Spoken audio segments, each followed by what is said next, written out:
Good evening. I've been given the unenviable task of doing something on the state of democracy in about 10 minutes. How does one talk about such a grand experiment like Indian democracy in 10 minutes, particularly at such a critical juncture in its history?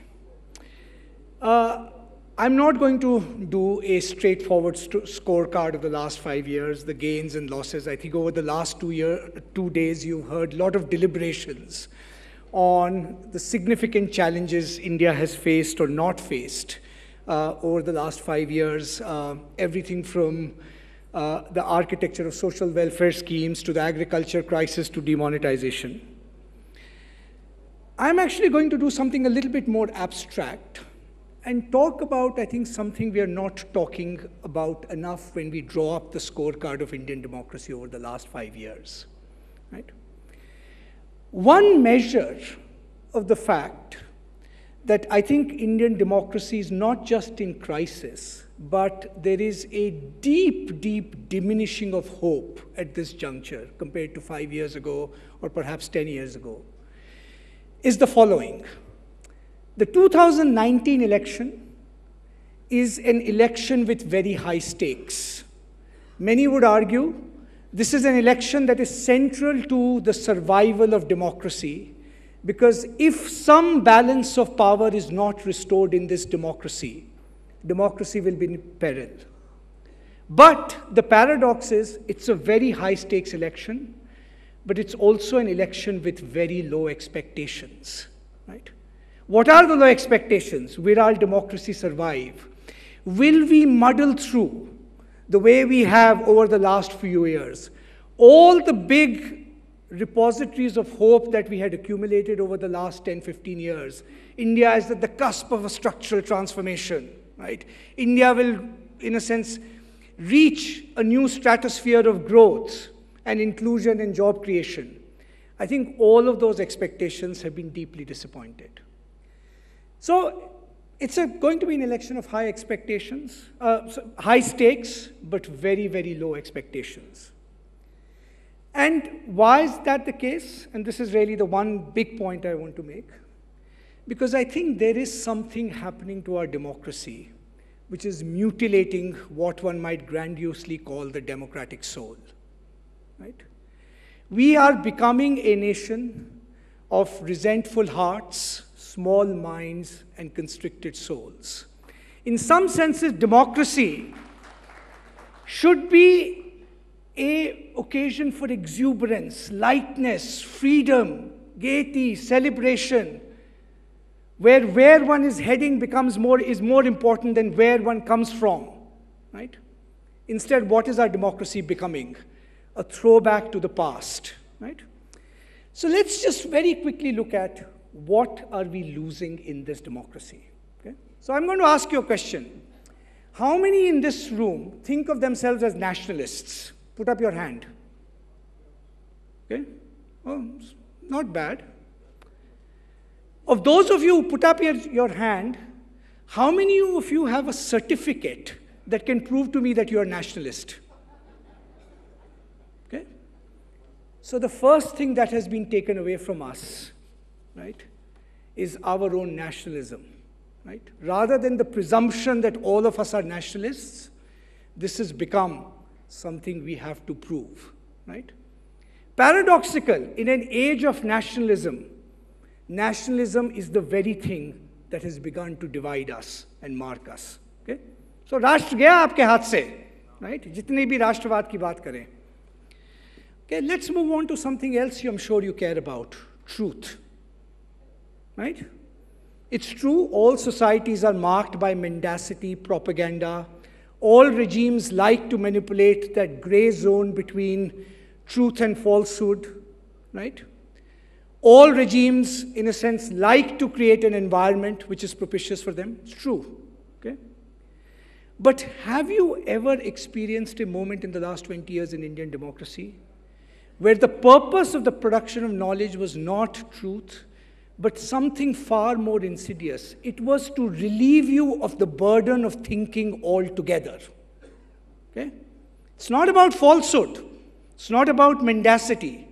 It is about a structure of public discourse that relieves you of the burden of thinking.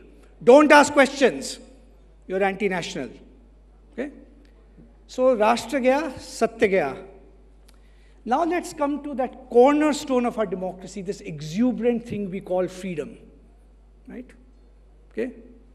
Let's remind ourselves, there are still people in prison, Anand Tentulbe, Sudha Bhardwaj, or at least under the threat of prosecution, for serving marginalized communities in this country. It is true that no government in India across any political party has ever served the cause of civil liberties. You still cannot get the opposition parties to sign on to a new charter of civil liberties that will do away the law of sedition, that will at least reform, if not do away with Article 295 on the Indian Penal Code. Right? The act of speaking has become a dangerous act in a democracy. Right? So, freedom bhi gaya. Rashtra gaya, Satya gaya, Swatantrata gayi. Okay? Let's move on. The fourth pillar of the democracy, the free press, under whose auspices we are convened. There was a 19th century satirist, Maurice Joly, who actually envisaged a fantasy for what a democratic populist ruler would want of a press. Okay? I'm just reading out a description, and just ask yourself, who does it recognize you of? Who does it remind you of? So this is Napoleon III, right? Who thought he represented the people as a whole. He didn't need any representatives because all the people were in him. He says, my scheme envisions the neutrality of the press, the neutralizing of the press by the press itself. Because journalism wields great power, do you know what government will do? It will become like them. Government itself will become journalism incarnate. Like God Vishnu, my press will have 100 arms, and these arms will stretch out to every shade of opinion. Those who think they speak their own language will also be speaking my language. Those who think they are marching under the banner of their own ideas will also be marching under mine. I will be able to say I direct opinion at will on all questions of external and internal policy. I awaken the people's mind or lull them to sleep. I reassure them or confuse them. I plead for or against, true and false. Okay? What does that remind you of? That ambition, right? Okay? So, press ki swatantrata gayi. Let's come to the final thing, religion, right? Okay? This canard, modern India, secular India, has marginalized Indian traditions. I think it has marginalized only those people who did not have confidence in Indian traditions. But, more seriously, we are at the cusp of a fundamental restructuring and transformation of the idea of religion in modern India in three respects, right? First of all, the idea of the mobilization of religion in the service of political power, where our most visible religious faces always begin by saluting the powers that be, right? That's the only mortal God that left. Second, the heresy and hubris of thinking that it is our job to protect our gods, not the God's job to protect us, right? And third, the idea that all religion needs to be co-opted into a single homogeneous power structure. Religion, the very thing that behooves us to transcend our identity, right, is being reduced to the identity that marks you, for which you will be targeted. Okay? So, dharam bhi gaya. Swatantrata gayi, rashtra gaya, satya gaya, dharam gaya, ajadi gayi. Right? Sabhyata. Right? What is civility? Societies are always uncivil in some respects, but the norms of civility are set by those who are in the highest positions of power. That's, in fact, their only job. Right? Their only job is to signal what can be said or what cannot be said, what is right or what is wrong. Right? But when those in highest positions of authority empower those who would threaten, intimidate, right? Those who would declare most of the people in this room anti-national, right? What is going to be left of civility? I can go on and on. So dharm gaya, rashtra gaya, sanstha gayi, sabhyata gayi. What is actually going to be left? Right? And I think if you want to draw up the scorecard of the last 5 years, I think the most important fact to focus on is that the last 5 years have been a mutilation of the Indian soul. Right? They stand for everything that is un-Indian. Right? They stand against every promise that this democracy gave to each one of its citizens. And so the challenge for us going to be now, and that's why I began by saying this is a low expectation elections, that no matter what the election result, right, unless there is a massive repudiation of the public culture that we have created in the last 5 years, in which many of us have been complicit in ways perhaps that we don't recognize, unless there is a massive repudiation of this public culture, you will not be able to recover either the nation or your freedom or your truth or your religion. That's what is going to be at stake in 2019. Thank you.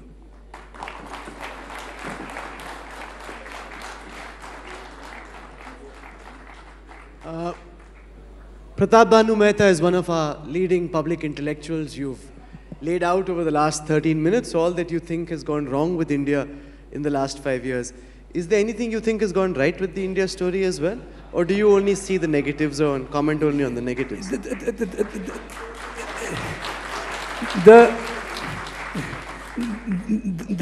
challenge is the shorter the time you give a speaker, the more the differences are accentuated, right?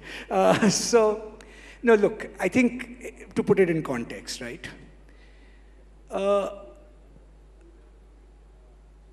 There is still great hope in Indian democracy. There is no question about it, right? I mean, this is why we are having this conversation, okay? But I think it's fair to say that over the last 5-10 years, it's not particular to this government, and that's why I don't think the issue is just confined to this government.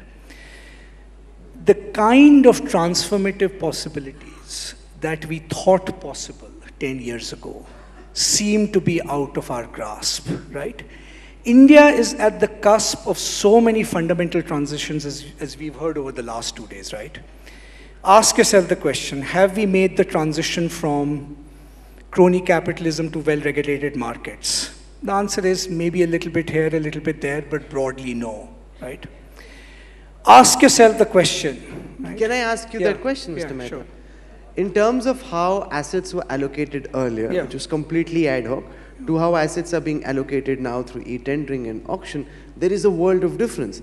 See the work that the Insolvency and Bankruptcy Code is made. It's about whether you see a glass half empty or half full. Sure. There are multiple steps that we've taken on the issue that you just raised, of moving from completely non-discretionary, completely discretionary allocation of assets to a far more transparent way of doing it, except that glass is still half empty and you don't see the part that's half full.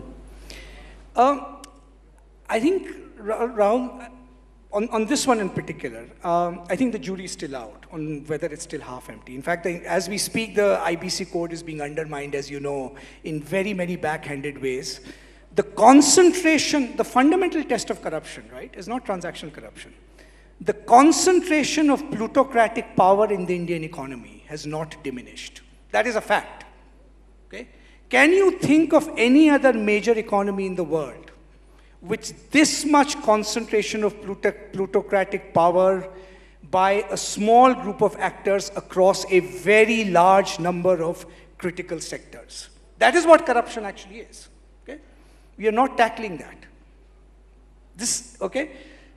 You wanted good things, a lot of good things. I actually am a big votary of GST. I think the implementation of GST, I think, was flawed, deeply flawed. And to be fair to government, partly that those flaws was a product of the way it was negotiated with a lot of opposition But look at where we'll be with GST 5 years from now. Sorry? Look at the road that's being traversed. Look at where we'll get with GST. how can you say that that doesn't make India a more open, more transparent economy? No, obviously, look, India is still a functioning democracy. India is still growing at 6.6% in the later quarters. Of course, things are functioning, right?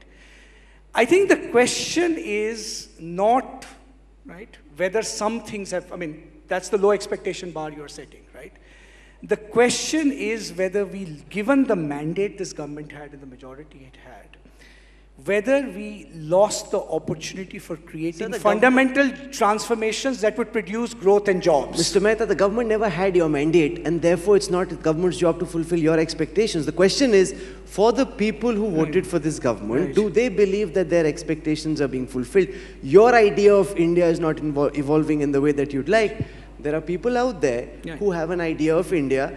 Their idea of India is challenging your idea of India. That is what a democracy is. Let there be another alternate idea of India represented by the opposition. Let it compete and contest with this idea of India. Let the better idea win. Because your idea is losing doesn't mean, Mr. Mehta, that India is losing. Of course.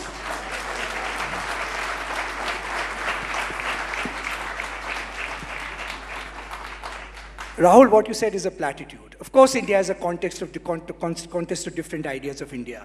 But any idea of India that puts its national unity at risk, that puts its fundamental constitutional values at risk, that puts individual freedom at risk, right?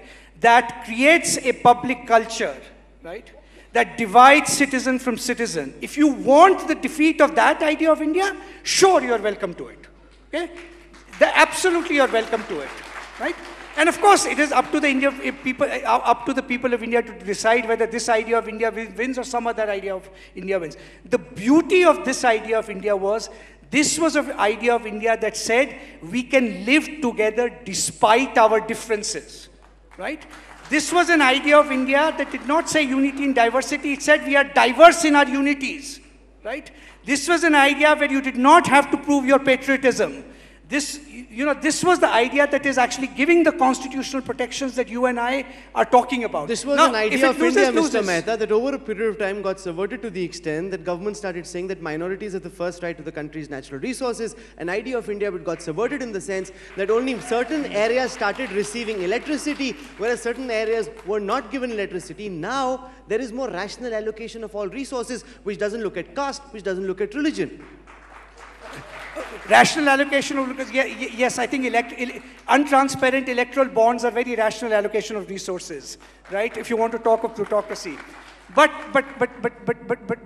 in a sense, yes, nobody is holding a candle for the opposition party. As you know, all of us, right? All of us were at the forefront of saying that the old regime was collapsing on the weight of its own corruption, right?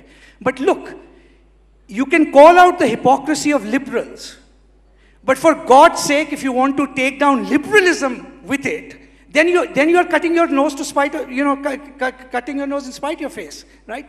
Then you are basically saying what is important for us is to hurt certain people, not to defend certain values. By all means, look, throw all the liberals in the sea, get rid of that idea of India, absolutely no issue. Sir, right? But nobody said anything about throwing liberals into the sea. We're just challenging the idea of what a liberal is and how can liberals decide that they're the only liberals. That's what I'm saying. That's the wrong question. The idea is not what a liberal is. The idea is what values do you want to defend, right? When you say the idea of what a liberal is, that focuses on the hypocrisies of particular people, right?